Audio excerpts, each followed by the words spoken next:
Hello বন্ধুরা, সবাইকে জানাই শুভ সকালের অনেক অনেক শুভেচ্ছা। আমার আরও একটি নতুন ব্লগে তোমাদের স্বাগত জানাই। সকালবেলাতেই চা বসিয়ে দিয়েছি আর এখানে বাবা নিয়েছিল পাউরুটি। তো রুটিটাকে ভালো করে একটু সেঁকে নিচ্ছি। দেখো, চাটাও সেঁকে নিয়েছি আর রুটিটা ছেঁকে নিয়ে এখন বাবাকে খেতে দিয়ে দেবো। তারপরে বাবা যাবে হচ্ছে বাজারে। তো বাজার থেকে কিছু জিনিস আনতে হবে, সেজন্য বাবাকে সকাল সকাল আগে চা রুটিটা খেতে দিয়ে দিলাম। তো কেননা সকালের প্রেশারের ওষুধ খেতে হয়, তো খাবারটা খেয়ে আমাদের বাড়িতে প্রত্যেক দিনই মোটামুটি 2 থেকে 3 ভাগের রান্না হয়, কখনো কখনো 4 ভাগেরও হয়ে যায়। তো সকালবেলা কিছুটা রান্নার কাজ আমি এগিয়ে রেখেছি। ফ্রিজে গুলে মাছ ছিল, গুলে মাছটাকে পেঁয়াজ লঙ্কা টমেটো দিয়ে ঝাল করেছি আর করেছি ঝিঙে আলু পোস্ত। তো এই দুটো রান্না আমি করে রাখার পর স্নান টান করে ঠাকুরের পুজো দিয়ে নিয়েছি। বাবা বাজার থেকে চলেও এসেছে, চিকেন নিয়ে এসেছে। তো প্রায় 1.5 কেজি মতো চিকেন আছে এখানে। তো আমি আলু কেটে মশলা টশলা সব কিছু করে রেডি করে রেখেছিলাম। বাবা আসতেই আমি এখন চিকেনটা বসিয়ে দিচ্ছি। তো দেখো, তেল গরম হয়ে গেছে। এখানে আমি পেঁয়াজ কেটে রাখা টমেটোটা দিয়ে দিলাম, দিয়ে ভালো করে ভেজে নেব। আর চিকেনটাকেও আমি খুব ভালো করে ধুয়ে রেখেছি, একটা ঝুড়িতে রেখেছি যাতে একটু জলটা ঝরে যায়। আর মিক্সিতে মশলাটা পেস্ট করে রেখেছিলাম, সেই মশলাগুলো একে একে সবই দিয়ে দিলাম। মশলাটা ভালো করে কষিয়ে নেব। এখানে হলুদ গুঁড়ো দিয়েছি, লবণ দিয়েছি আর লঙ্কা গুঁড়ো দিয়েছি, আদা রসুন পেস্ট দিয়ে দিলাম। মধ্যবিত্তদের রবিবার মানেই তো চিকেন, ঠিক তেমনই আজকে ছুটির দিন, প্রায় সবাই বাড়ি রয়েছে। আর বিশেষ করে আমার ছেলে তো মাংস খেতে খুবই ভালোবাসে, তো সেজন্যই মেনলি আনা। আর সকালে 2 ভাগের রান্না আমি সেরে নিয়েছি, দেখালাম তোমাদেরকে। গুলে মাছের ঝাল করেছি আর করেছি হচ্ছে ঝিঙে আলু পোস্ত, আর চিকেনটা হলে হয়ে যায়।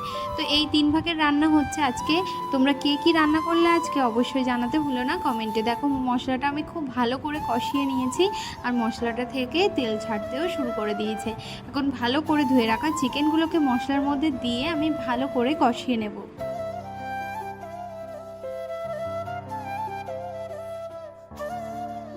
চিকেন তো অনেকেই অনেক রকমভাবে রান্না করে, খুব টেস্টি করে রান্না করে। তো যাই হোক, আমি খুব সিম্পলভাবেই রান্নাটা করছি আর আমি কোনো রেসিপি ভিডিও শেয়ার করছি না, আমি নর্মাল ব্লগ তোমাদের সঙ্গে শেয়ার করছি। তো তোমাদের কেমন লাগলো আমার ভিডিওটা অবশ্যই জানিও। আর বন্ধুরা, যারা যারা এখনও পর্যন্ত আমার চ্যানেলটি সাবস্ক্রাইব করনি, তারা অবশ্যই আমার চ্যানেলটি সাবস্ক্রাইব করে বেল আইকনটি প্রেস করে রেখো।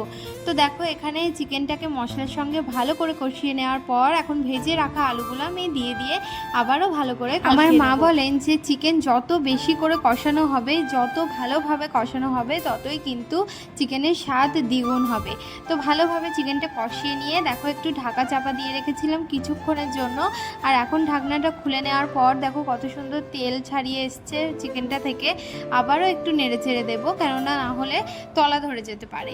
তো এক্ষুনি আমি জল দেব না, কিছু সময় এভাবেই ঢেকে ঢেকে কষিয়ে নেব। তো দেখো, চিকেনটা কষাতে না কষাতেই আমাদের পুচকুটা চলে এসেছে, চিকেন খাবে। ও ভীষণই ভালোবাসে চিকেন খেতে।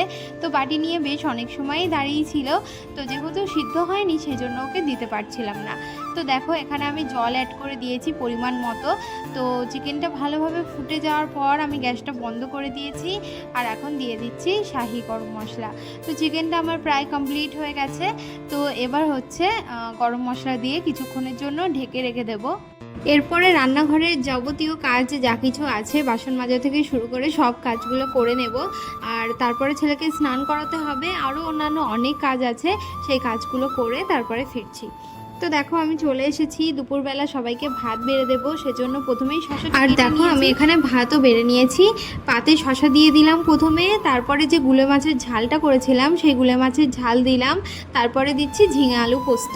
ঝিঙে আলু পোস্তটা আমাদের বাড়িতে সবাই খেতে ভীষণই ভালোবাসে। তো প্রথমেই আমি বাবার ভাতটা বেড়ে নিলাম আর এখানে চিকেনের ঝোলটা নামিয়ে নিয়েছি কড়াই থেকে। তো চিকেনের ঝোলটা এখন বাটির মধ্যে দিয়ে দিচ্ছি বাবার জন্য। তো দেখো, উনি যেমন খেতে ভালোবাসেন তেমনই আমি দিয়েছি। আলু আর 4 পিস চিকেন আছে এখানে। তো সব কিছু সাজিয়ে গুছিয়ে বাবার থালাটা নিয়ে যাব, বাবাকে খেতে দেব। বেলা অনেকটা হয়ে গেছে, এবার একে একে বাড়ির সকলকে খেতে দিয়ে দেব। আর সকলের খাওয়া শেষ হয়ে গেলে তারপরে আমি খেতে বসবো। তো এই ছিল আজকের ব্লগটা। তো আজকের ব্লগের মাধ্যমে তোমাদের সঙ্গে শেয়ার করলাম আমার সারাদিনের কিছুটা কাজের অংশ। তো ভিডিওটা তোমাদের কেমন লাগলো অবশ্যই জানিও কমেন্টে।